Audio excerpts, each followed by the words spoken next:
Muchísimas gracias. Nos encontramos con el licenciado Guillermo Lezama, rector de la Universidad Obrera de México, anfitrión de este foro ciudadano, ¿Qué ciudad deseamos? Y además coordinador de la mesa destinada a educación. En materia educativa, señor rector, para la Ciudad de México, ¿qué sería lo más apropiado? ¿Qué modelo educativo debemos de impulsar para que la educación, no solo la educación formal, todo tipo de educación, llegue a los habitantes de la Ciudad de México? Yo pienso que la educación básica está bien atendida por el gobierno, ya es autosuficiente. Todos los alumnos, todos los niños, jóvenes, tienen acceso ya a la educación. El problema lo tenemos sobre todo empieza en bachillerato y en educación superior es muy deficiente. Bueno, muchos miles de gentes quedan fuera de la posibilidad de estudiar. Ahora se presenta en México, por razones de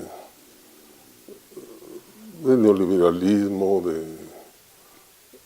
de todo lo que está sucediendo en el mundo, que nos afecta, nos hemos convertido en un país de obreros, nos quieren un país de maquileros, y la educación cada vez está más acotada para esas actividades. Y el futuro de México se ve triste por falta de mercado interno, por falta de creatividad, en fin. A pesar de que los mexicanos somos muy creativos, pienso que, y peor ahora con el Tratado de Libre Comercio, pienso que debemos educar a la gente a hacer producir todo lo que estamos importando del extranjero. México es capaz, los mexicanos somos capaces de pagar los salarios más altos del mundo.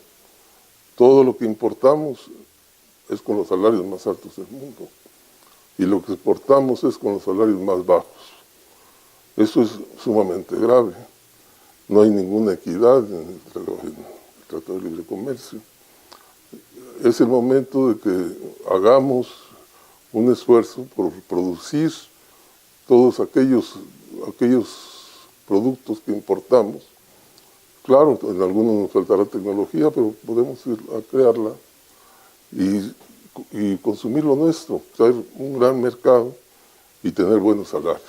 ¿Y ahí la educación qué papel jugaría, señor rector? Es elemental educar a las gentes para que produzcan artículos que le den trabajo y que se puedan utilizar para el consumo interno, inclusive para exportar en un futuro. A ese respecto, podemos decir que los esfuerzos que hacen las universidades públicas, la UNAM, el Politécnico, las universidades en cada uno de los estados, no es suficiente para satisfacer toda esa demanda de gente especializada que se requeriría para poder aumentar la capacidad tecnológica de México. Lo que pasa es que las carreras que se imparten pues, son muy importantes, pero no hay fuentes de trabajo. Muchos estudiantes brillantes salen sin trabajo y no consiguen. Sabemos de médicos que andan repartiendo muestras medicinales, abogados que andan de taxistas, en fin, ¿no? Porque no hay otras fuentes de trabajo. Yo creo que debemos acercar más a la educación, a la cuestión productiva, para que nos sirva de algo, para que el país progrese. No solamente teóricos, que puede haber brillantísimos, pero no hay fuentes de trabajo. Eso implica también la responsabilidad incluso de la propia iniciativa privada, que de alguna manera debería de trabajar en conjunto con las instituciones educativas de nivel superior y de alguna manera generar una demanda. Así es. Y enseñar qué es lo que necesitan, qué productos consumen para su trabajo, para su producción. Enseñarle al pueblo para que se produzca aquí y no todo sea de importación. ¿Y usted considera que podríamos estar en vías de lograr ese esfuerzo, de alcanzar esa meta? Pues habría que hacer mucho esfuerzo Esto es una educación que tiene que ser muy rápida para que el país salga adelante. No podemos pensar que dentro de 100 años el país va a estar educado. Pues, tenemos que apurarnos para que muy rápido, en 10, 20 años, la gente ya esté produciendo en México, ¿no?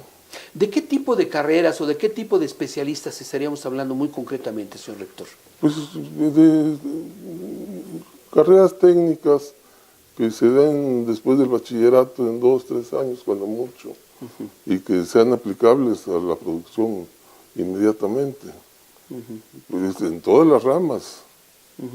Y me imagino que al mismo tiempo habría que hacer un esfuerzo para lograr personas, estudiantes, profesionistas, especializados en todas estas nuevas tecnologías, Claro. Que están generando conocimiento que está generando valor agregado. Claro, claro.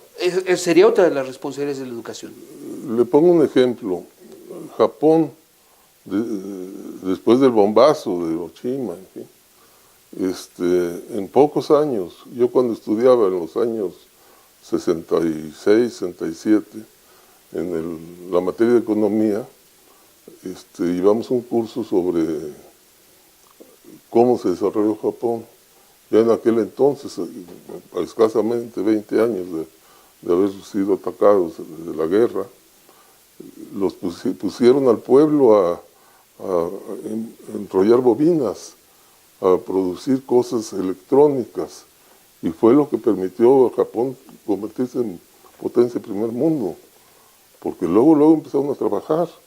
Todas estas cosas que podemos hacerlas hasta familiarmente, y quien nos guíe, quien nos oriente, podemos empezar a producir en casa. Europa después de la Segunda Guerra también. Sufre pasa por ese proceso. Sí, pero, Alemania sobre todo.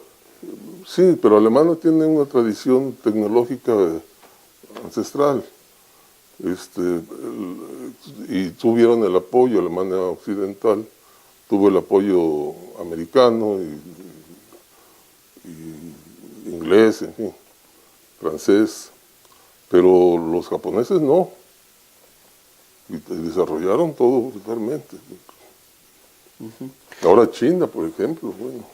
¿Qué pasa con China? ¿Cómo ve usted el modelo económico en ese país? Perdón, el modelo educativo. Pues es avanzadísimo. Yo tuve la oportunidad de estar en Chile hace 2 años, 3 años.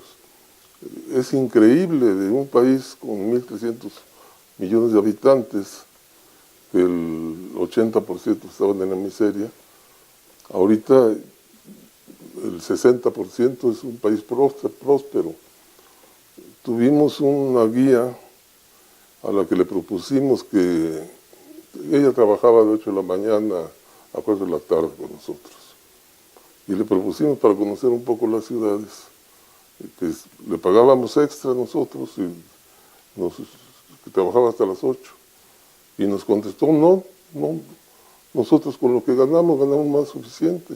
Y tenemos tiempo para leer, para recrearnos, para ir al cine, para ir al teatro, otra cosa, ¿no? Aquí, desgraciadamente, quien cubriendo 2 turnos no logra sostener a su familia. Muy bien. Pues le agradecemos muchísimo, señor rector, en primer lugar su hospitalidad aquí en la universidad y la entrevista que nos concede. Bienvenidos. Muy amable.